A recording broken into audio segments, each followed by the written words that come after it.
ঘুম থেকে তখনও উঠিনি মানে তখনও বিছানা ছাড়িনি। শীতের দিনে লেপের ভিতর থেকে বেরিয়ে আসতে একটু ঢিলেমেই করি। তার উপর যদি ছুটির দিন হয়, উড়ছি করেই তো ঘন্টা খানেক কেটে যায়। ছুটির দিন বলেই লেপ কাঁথা আঁকড়ে পড়েছিলুম। হঠাৎ কানে এলো চৈতালি কাকিমার গলা। কি একটা দরকারে কাকিমা মায়ের কাছে এসেছে সাত সকালে। কানে এলো, নতুন বউ কোথায় গো, এখনো ঘুম থেকে ওঠেনি নাকি?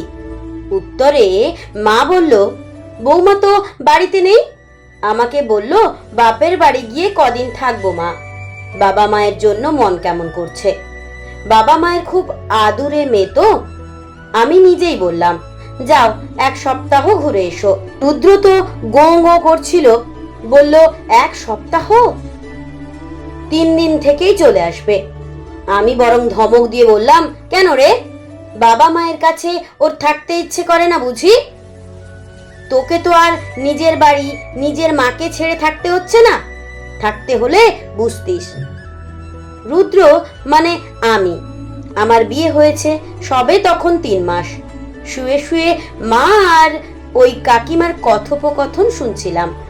মায়ের কথা শুনে চৈতালি কাকিমাকে বলতে শুনলাম, দেখো বিনাদি, সব মেয়েই বাবার আদুরে হয়, তবে বেশি আদর তুমি দিও না।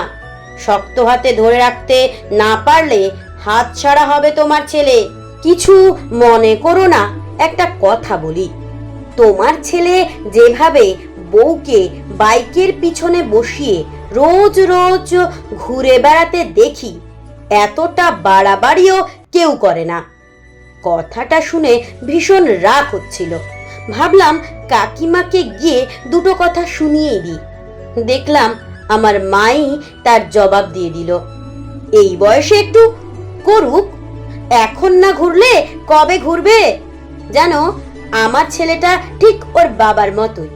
ওর বাবাও বিয়ের পর আমাকে নিয়ে একটু আধটু ঘুরতে যেত, কিন্তু আমার শাশুড়ির জন্য আমাদের সে শখ পূরণ করতে পারিনি।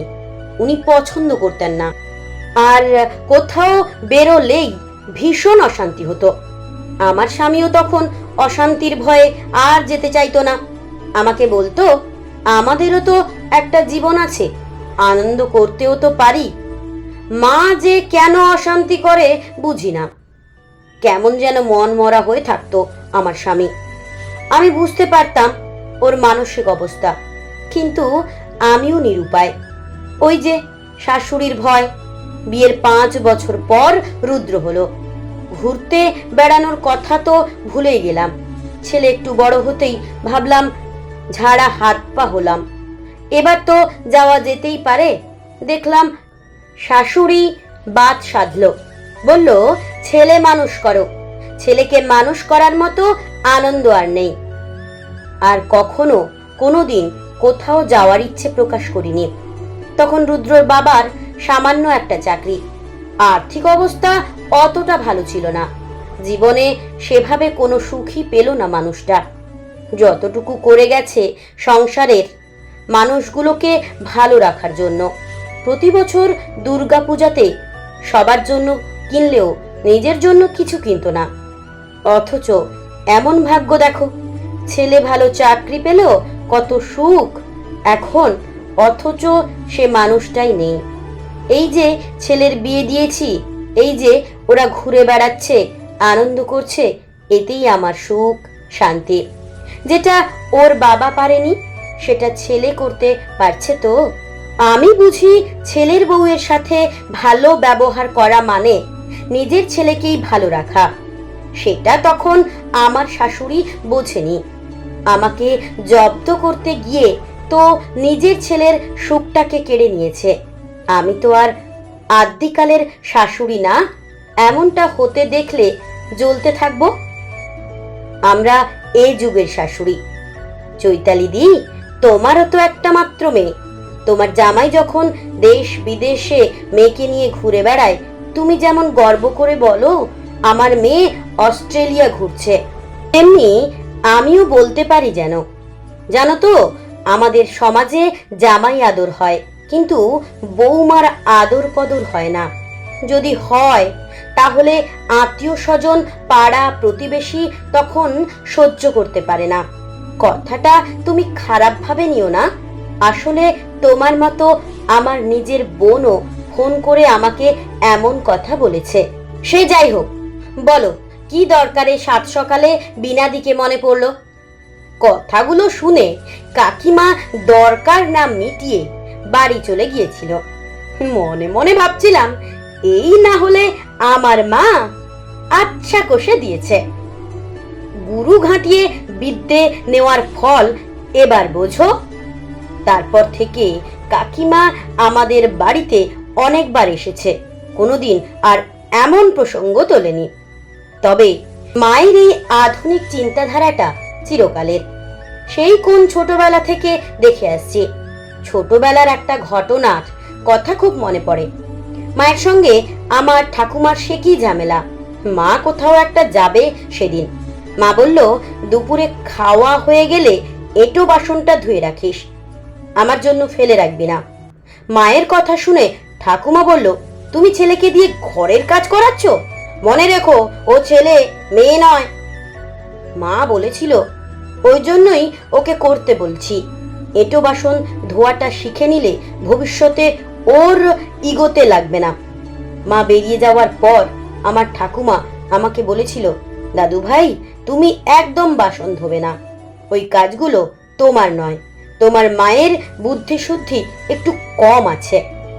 তবে আমার বাবা আমার কানে কানে বলেছিল, মা যা বলেছে তাই শুনো। খাওয়ার পর নিজের বাসনটা ধুয়ে রাখাই কর্তব্য। আমাকে দেখেছ তো, আমিও তো ধুয়ে রাখি। তোমার মা তোমাকে ঠিক কথাই বলে গেছে। তবে আমার বাবা সব সময় মাকে সহযোগিতা করে গেছে। বাবা ভীষণ শান্তিপ্রিয় মানুষ।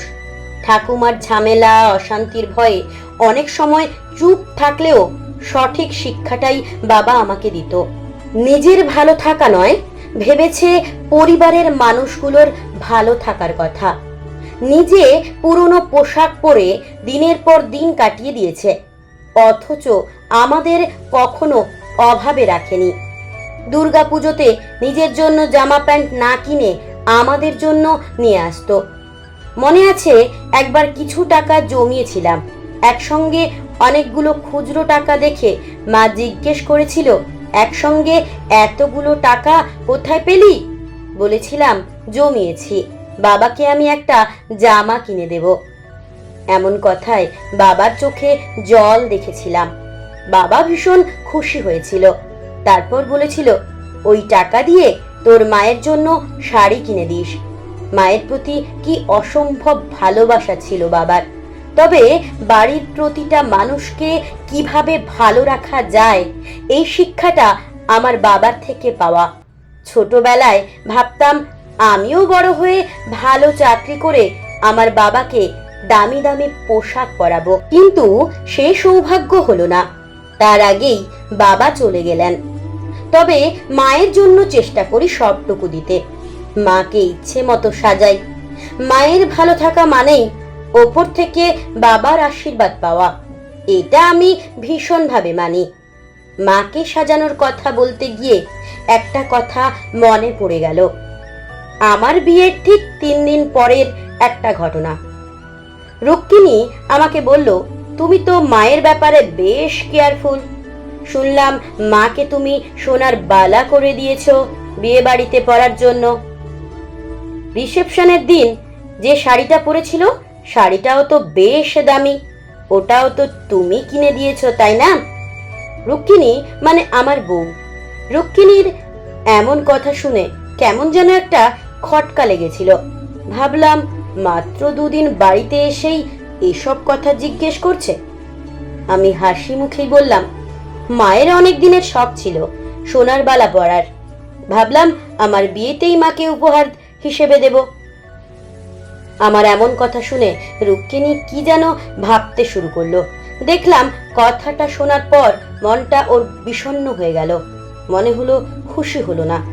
জিজ্ঞেস করেছিলাম, মাকে দিয়ে কি কিছু ভুল করেছি? কথাটা শুনেও বলল, মাকে এরকম করে সাজাতে তো সবাই পারে না। আসলে তুমি ঠিক আমার বাবার মতো। আমার বাবাও আমার ঠাকুমার জন্য ঠিক এইভাবেই করতো।